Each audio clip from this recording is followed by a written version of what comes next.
होती है जहाँ से पिछला एपिसोड खत्म हुआ था। पिछले एपिसोड के एंड में हमें देखा था जो फैंग है ना, उस किलर का हथियार मतलब जो चाकू रहता है उसे पकड़ लेता है। उसे पूछता है कि हाँ भाई क्या हुआ भाई, तो सबको मार क्यों रहा है। इतने में जो बाकी बंदे रहते हैं ना बस के ऊपर, उनको मौका मिल जाता है और सबके सब है ना बस से उतर जाते हैं। पुलिस वगैरह को भी फ़ोन कर दिया जाता है, पुलिस वगैरह वहाँ पे आ जाते हैं, हॉस्पिटल के भी लोग आ जाते हैं वहाँ पर। यहाँ पे बस के अंदर है ना अभी किलर है ना, किलर की हालत खराब हुए जा रही है कि यार किलर तो मैं हूँ, मैं सारे बंदों को मारता हूँ, मैं पागल हूँ, लेकिन असल में पागल ही हूँ, खाली मुझे लोगों को मारने असल में पागल बनने का नाटक करता हूँ। लेकिन ये जो लड़का नहीं है मेरे से भी बहुत बड़ा पागल है भाई, बिंदास, इसने मेरा ना चाकू वगैरह पकड़ के रखा है। और तब फैन उससे पूछे जा रहा है कि हाँ भाई बता भाई, तो उस बंदे की फटे जा रही है, वो भागने की कोशिश करता है। तो फैंग बोलता है ठीक है भाई बता मत, कम से कम जो तेरा चाकू है ना चाकू लेके जा। तो सुनने के बाद है ना किलर की फटी हुई है, कहते कि नहीं भाई मुझे चाकू नहीं चाहिए भाई, प्लीज़ मुझसे दूर हो जा, मुझे चाकू वापस नहीं चाहिए। तो सुनने के बाद है ना फैन भी बोलता है कोई बात नहीं भाई, ला भाई मैं ही रख लेता हूँ, उसमें क्या। उसको जो पुलिस वाले आते हैं उस किलर को लेकर जाते हैं, हॉस्पिटल के भी लोग आते हैं, सारे बंदे को सेफली लेकर जाते हैं। यहाँ पे जो हाव रहता है ना, वो लड़का जिसको हमने पिछले एपिसोड में देखा था गुलाबी वाले वाला, उसका फट के एकदम 64 हो चुका है। वो सोचता भाई यहाँ पे चल क्या रहा है। वो लड़का जिसको हम हमेशा परेशान कर देते,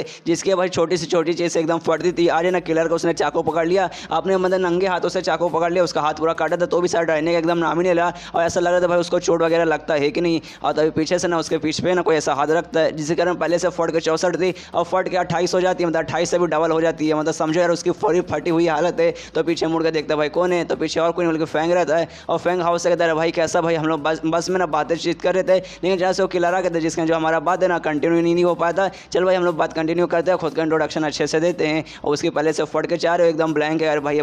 बंदा है कौन भाई, ये बंदा इतना जल्दी ऐसा कैसे बदल सकता भाई, एकदम नल्ला बंदा था, एकदम डरपोक बंदा था, लेकिन अब भाई ये कैसा बंदा बन गया। और तब यहाँ पे फैन बोलता है अरे यार मुझे अभी याद आया, तू यहाँ का क्लासमेट है ना, अच्छा भाई तुझसे मिले काफ़ी अच्छा लगा, तेरा नाम हाव है ना। तो वो सुने तो भी कहता है कि हाँ भाई अच्छा लगा। और दोनों जैसे हाथ मिलाते, जो फैन के हाथ में तो मतलब उसका हाथ कटा था जिसका ऊपर खून निकलता है, और वो बंदा भी हाव भी देखता है, सोचता भाई ये कैसा बंदा भाई, इसको सच में दर्द नहीं हो रहा, पूरा खून ही खून हुआ है। और तभी जो नर्स आती है, मतलब नर्स है जो फैन के पास आती है और फैन से कहते हैं देखो यार तुम्हारे हाथ में ना पूरा कटा वगैरह खून निकल, अलाउ में मलहम पट्टी लगाती हूँ। और पट्टी लगाने लगती है और पट्टी लगाने लगती है, लगाते लगाते कहती तुम सच में ना बहुत ज़्यादा बहादुर लड़के, मतलब तुमने किलर का चाकू अपने नंगे हाथों से पकड़ लिया, तुम्हारा हाथ कटा पूरा खून निकल रहा था तो भी तुम्हें दर्द नहीं हुआ, तुमने एक बार भी चिल्लाया नहीं। तो सुनने के बाद ना फैन बोल रहे यार अपने को टेंशन नहीं है, ऐसा मेरे साथ बहुत बार हो चुका है, दर्द वगैरह तो मुझे मज़ा आता है लेने में, दर्द से तुम्हें मिलेगा ना तभी जाकर तुम स्ट्रॉन्ग बनोगे, ऐसे तुम स्ट्रॉन्ग नहीं बनने वाले हो। तो ये सुने ना नर्स बोलते अच्छा इसी बात है क्या, उसका मन में रहता है भाई ये कैसा लड़का भाई, ऐसे कैसी कौन बातें करता है, ऐसे कैसे भाई पूरा इसने मतलब चाकू अपने हाथों से पकड़ लिया होगा, ऐसा कैसे इससे दर्द ना होता होगा। और तभी जो पुलिस वाले ना उस किलर को लेकर जा रहे रहते हैं, तभी किलर का ध्यान जाता है सामने, मतलब फैन पे ध्यान जाता है, उसकी भी फट के चार हो जाते हो, कहते हैं भाई ये मैं पागल नहीं हूँ, ये बंदा पागल है, प्लीज़ मुझे इससे दूर रखो, इसके साथ मेरा तो मैं सचमुच का पागल बन जाऊँगा। और भागने की कोशिश करते लेकिन पुलिस वाले उसे पकड़ लेते हैं। तभी एक पुलिस वाला ना फैन के पास आता है, फैन से कहता है भाई तू सच में बहुत कमाल का लड़का है, सच में वो तो सच में बहुत कमाल का लड़का, तूने आज ना बहुत लोगों की जान बचा ली है, मैं तेरे स्कूल के साथ कॉन्टैक्ट करूँगा, तेरी देखने तारीफ करवाऊंगा, तेरे बारे में ना पूरे न्यूज़ वगैरह हर जगह फैला लूँगा। तो यह सुनने के बाद फैन बोलता है हाँ हाँ वो सब करना आराम से, लेकिन फिलहाल मुझे स्कूल में जाना है इसलिए मैं स्कूल जा रहा हूँ। और वहाँ से निकल जाता है बाय बाय बोल के। और ये देखेंगे पुलिस वाला भी सोचते भाई कितना कमाल का लड़का, मतलब सच में कितना कमाल का लड़का है, मैं इसकी तारीफ कर रहा हूँ ना, इसको तारीफ वगैरह भी नहीं सुना, मतलब ऐसा लड़का कि हाँ भाई मैं महान काम करूँगा और तारीफ वगैरह कुछ नहीं लूँगा, चुपके से आऊँगा, महान काम करूँगा, चुपचाप निकल जाऊँगा। ऐसे बच्चे के बारे में तो भाई मुझे अपने बेटे को भी बताना चाहिए, मेरे बेटे को ना मेरे को सेम इसके जैसे ही करना चाहिए। और तभी जो पुलिस वगैरह ना फैन को रोकने लगता है, रोकते रोकते कहते हैं भाई रुक जाए, तुझे आज स्कूल जाने की कोई जरूरत नहीं, तेरे हाथ पे चोट लगा इसलिए काम कर दे, तो मैं तुझे हॉस्पिटल में पहुंचा देता हूँ और तेरे स्कूल में मैं बात करूँगा कि हाँ भाई ऐसा ऐसा कांड हो, ऐसा तुझे स्कूल में जाने की कोई जरूरत नहीं है। तो ये सुने फैन बोलते नहीं आपको उसकी कोई जरूरत नहीं है, मुझे दर्द वगैरह नहीं हो रहा, हाँ भाई दर्द हो रहा है लेकिन दर्द से कोई फर्क नहीं पड़ता, दर्द है ना इंसान की ज़िंदगी में बहुत ज़्यादा जरूरी है स्ट्रॉन्ग बनने के लिए। ये सुनने देना पुलिस वाले भी सोचते भाई ये कैसी भाई की बातें कर रहा है। उसका जो फैन है वो यान के स्कूल में पहुंच जाता है, स्कूल के बाहर पहुंचने में सोचता कि अच्छा ये है तो स्कूल, अगर इस स्कूल के अंदर जो मेरा दोस्त है नजांग अगर वो यहाँ पे रहता ना तो वो बहुत ज़्यादा कमाल का टीचर बनता। और इमेजिन करने लगता कि हाँ भाई अगर वो बाई चांस वो टीचर रहता तो क्या करता भाई, हमेशा की तरह सारे बच्चे को चूज हुआ था, मतलब भाई वो अच्छा टीचर ना बनता भाई, बहुत ज़्यादा खतरनाक माहौल रहता अगर सारे बच्चों को वही चूज होता घूमता फिरता। उसका सोचता कि हाँ भाई चलो बाहर आके क्या करता हूँ, अंदर जाते हैं स्कूल के अंदर, तो स्कूल के अंदर एंट्री मारता है और ये चैप्टर यहीं पे खत्म हो जाता है। कोई बात नहीं, अगला चैप्टर भी मैं यहीं पे एक्सप्लेन कर देता हूँ। तो अगले चैप्टर की शुरुआत होती है जहाँ से पिछला खत्म हुआ था। जो फैन है ना यांग के क्लासरूम में भी आवाज आता है, क्लासरूम में आने में जो यांग का सीट रहता है ना, सीट पे भी जाके बैठ जाता है। अब मुझे नहीं मालूम उसको कैसे मालूम चले कि सीट उसका या फिर उसका नहीं है, लेकिन सीट असल में उसी का रहता है। तो आराम से बैठ जाता है, बैठने वाला ना आराम से मुँह ऐसा बेंच पे रख के ऐसे यादें कर रहा है। तब हमें उसका एक फ्लैशबैक देखने को मिलता है कि जब है ना पढ़ने लिखे की उम्र हो जाता है तो जो मतलब जो उसकी माँ रहती है ना डॉक्टर वगैरह से जाकर पूछते कि हाँ जो मेरा बेटा है इसके पढ़ने की उम्र हो चुकी है तो मैं इसको स्कूल वगैरह भेज सकता हूँ ना।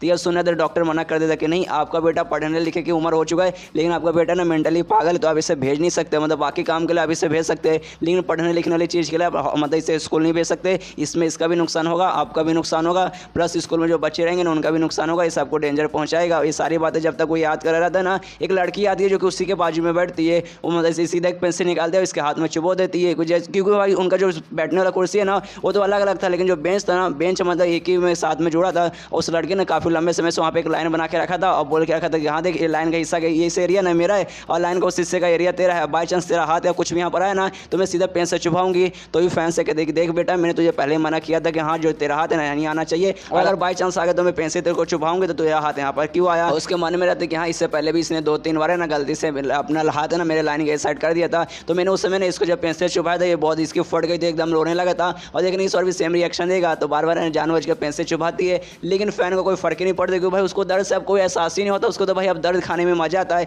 और बार बार वो चुभाई जा रही है और फैन को कोई फर्क ही नहीं पड़ता। उसको भी समझना लड़की को क्या भाई ऐसे कैसे, भाई इसको कोई फर्क क्यों नहीं पड़ा, भाई मैं सच में पेंसिल इतनी बार चुभा रहा हूँ लेकिन इसको कोई फर्क ही नहीं पड़ता। यहाँ पे फैन भी कहते हैं क्या हो यार तुझे मेरे साथ मजाक करे क्या, अच्छा यार तू आते ही मेरी दोस्त बन गए काफ़ी अच्छा है। जिस पागल हॉस्पिटल में मैं था ना उस हॉस्पिटल के जितने भी दोस्त थे ना मेरे सबके सब मेरे साथ ऐसे ही खेलते थे, सब मुझे पिन सुई कभी कभी कोई बम वगैरह भी आकर ठूस देता था, मुझे काफ़ी मजा आता था। ये सुनने तो लड़की सोचती है कि भाई ये कैसी बहकी बहकी बात देकर भाई पागल हॉस्पिटल, अच्छा ये एक सेकंड ये कहीं मुझे ताना तो नहीं मारा, कहीं मुझे पागल तो नहीं बोल रहा, लेकिन भाई इससे दर्द कैसे नहीं हो रहा। तभी और पास में जाती है पेंसिल लेती है, पेंसिल ना पूरा उसके हाथ में चुभो देती है और तभी देखते उसके हाथ से पूरा खून निकलने लगा, जिसके कारण उसके भी फट जाती है, एकदम डर जाती है और वहाँ से भागने लगती है। फिर सीन शिव होता है उसी लड़के को पल पर वार वाले लड़के जिसका नाम हाउ है, जिससे वो मिला था बस में, और उसके बाजू में उसका एक दूसरा दोस्त बैठा था जिसका बाल ब्लू है, तो भाई इससे ब्लू बाल वाला बोलूँगा। तो जो ब्लू बाल वाला है ना हाउस से कहता है देख भाई वो जो लड़का है ना यांग भाई वो तेरी बंदी को परेशान कर दे, तेरी गर्लफ्रेंड को परेशान करे, तेरी गर्लफ्रेंड अभी रोते रोते टेंशन मत ले, एक काम कर भाई जैसे ये क्लास खत्म होगा ना हम चोरी चुपके से जाएंगे इसको ना खींच के टॉयलेट में ले जाएंगे और टॉयलेट में इसकी कुटाई करेंगे। तो ये सुनने को ना हाउ मना करते हो, कहते नहीं भाई उसको ऐसा करने की जरूरत नहीं है, अचानक से पूरी तरह से बदल चुका है, पहले जैसा नॉर्मल नहीं रहा अभी एब नॉर्मल बन गया। ये सुनने को ना ब्लू बाल वाला लड़का बोलते भाई ऐसे कैसे भाई एब नॉर्मल बन गया, क्या एब नॉर्मल बन गया भाई, इसमें कुछ भी एब नॉर्मल नहीं है, वो पहले नॉर्मल लड़का था अब हो सकता है भाई ज़्यादा से ज़्यादा गे बन गया होगा, भाई हम लोग उसे हमेशा गे चढ़ाते हैं तो भाई सचमुच का वो गे बन चुका होगा। और तभी वहाँ पे फैन आता है उनसे कहता है हाय गाइस कैसे हो यार तुमसे मिले काफ़ी अच्छा लगा। यहाँ पे जो ब्लू वाला लड़का है ना इविल स्माइल देने लगता है, सोचता है अच्छा यार शिकार है ना खुद चल के हमारे पास आके आ जा भाई आ जा तेरे कुटाई करेंगे, लेकिन जो हावड़ा है ना उससे अच्छे से हाथ मिलाने लगता है, उसकी रिस्पेक्ट देने लगता है। जो देखने वाले है ना ब्लू रंग का जो बाल वाला लड़का है ना उसका भी दिमाग खराब हो जाता है, सोचता भाई ऐसे कैसे भाई इस नल्ले लड़के कैसे भाई ये हाथ मिला रहा है उसको रिस्पेक्ट। यहाँ फिर जो हाओ फिर जो फैन है दोनों हाथ मिलाते हैं, हाथ मिलाने में जो फैन है वहाँ से चल जाता है। तो अभी समझना भाई ऐसे कैसे हो रहा है भाई, अपने दोस्त से हाउस से कहता है भाई ऐसे कैसे भाई, और लड़के का तो रिस्पेक्ट दे रहा भाई सच में, तो उसको रिस्पेक्ट दे रहा भाई ऐसे कैसे भाई, हम लोग मिलकर उसे परेशान करते थे हमेशा मारते थे भाई इतना, तो इसे क्यों रिस्पेक्ट दे रहा था, कहीं तेरे दिमाग पगला। इस दिन का जो क्लास है ना क्लास चालू हो जाता है और क्लास में जो टीचर रहती है ना वो सारे बच्चों से कहते हैं अच्छा ठीक है कल मैंने ना तुम्हें एक पोयम याद करने को बोला था, तो किस किस बच्चे ने पोयम याद किया है, जिसने भी याद किया ना चुपचाप आराम से खड़े हो जाओ मुझे पोयम सुनाना चालू कर दो। तो ये सुने थे ना सारे बच्चे अपना मुँह छुपाने लगते हैं, ये सोच के कि नहीं भाई हम याद करके आए हैं, लेकिन भाई बोलेंगे नहीं। ये जो टीचर है सबकी बहुत लेती है, बाई चांस कुछ भी गड़ा हो जाता है ना बच्चे को बहुत परेशान करती है, बच्चे को बहुत ताना मारती है, बहुत बेकार टीचर, इसलिए कुछ भी हो जाए मैं तो यहाँ उड़ के कुछ बोलने वाला नहीं हूँ।